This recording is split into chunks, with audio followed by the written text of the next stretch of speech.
All right. Okay. In this video, I will be discussing conflict resolution, how to deal with conflict in a relationship. Recall that we'll be talking about relationship, how to avoid red flags, how to maintain peace and healthy relationship, and so on. Sometimes resolving is good, and sometimes it's very hard. But I think prevention is better than cure. However, when it does occur, these tips are the ways how to resolve the conflict.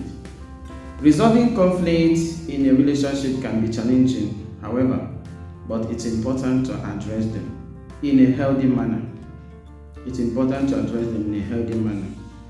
To deal with conflict in a relationship, it is very, very important and paramount to maintain a calm and respectful demeanor during heated conversation. Sometimes acknowledging differences, acknowledging that you and your partner, maybe you and your partner may have different opinion and values, is very important most times. But sometimes some persons do not want to acknowledge that. Some persons want to see themselves as the head and the other person as the tail of the family.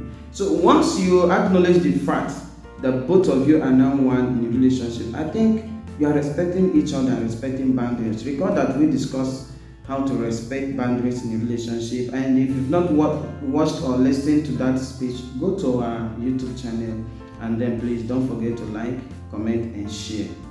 So create a welcoming environment for open communication. Like we said before, one of the mitochondrion or one of the ways to keep a relationship going is through open communication. I didn't just say anyhow communication, open communication.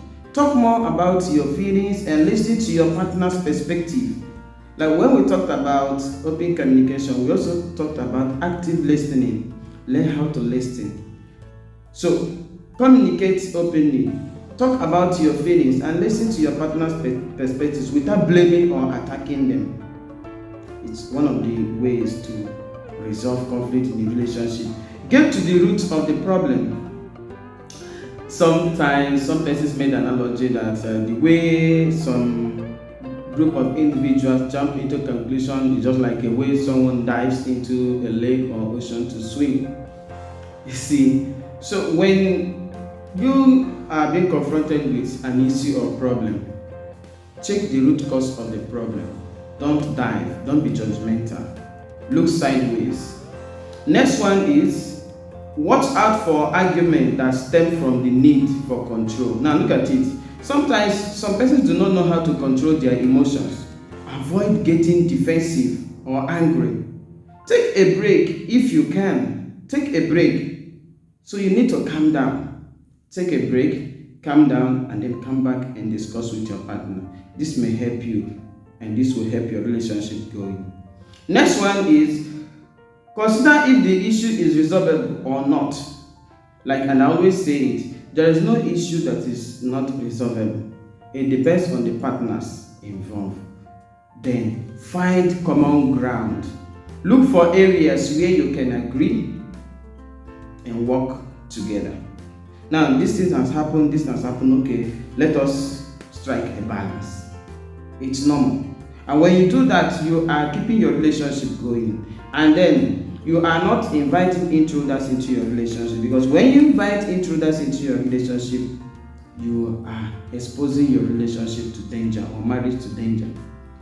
And when you expose your relationship or marriage to danger, of course you know what will happen. Certain form of RJS and advice will come up, and that will ruin the relationship. Next one is seek help if needed. Like I always say it.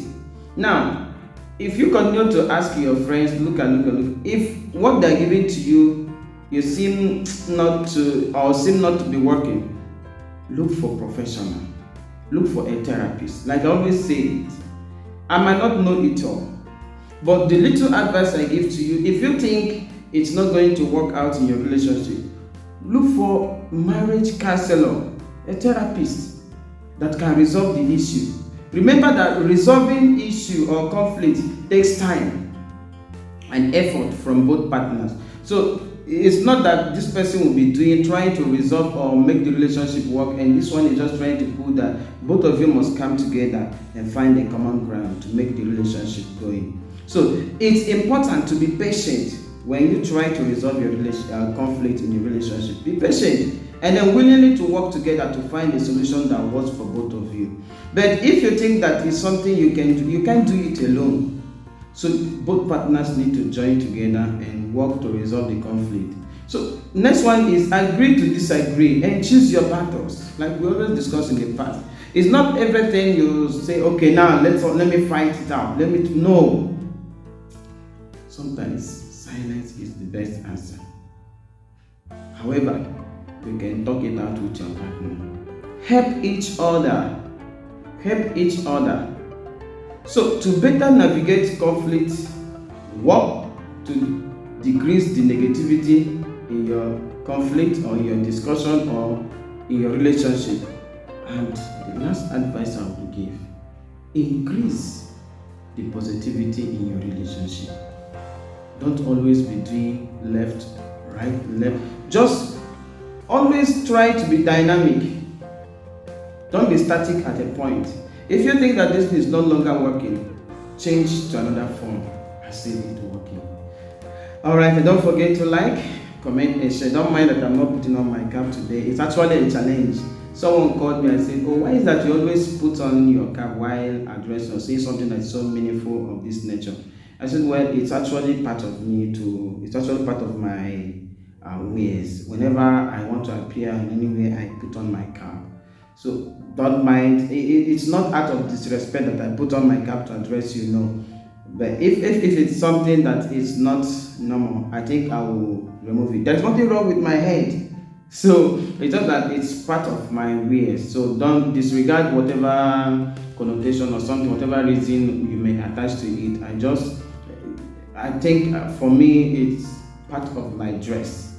So that's why I started to appear like this, so that he will see that there's nothing actually wrong with my head. There's nothing actually wrong with my head. It's just that I chose to be putting on my cap anytime I appear on camera like this because it's part of my way.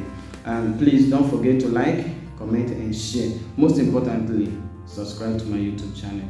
Thank you very much.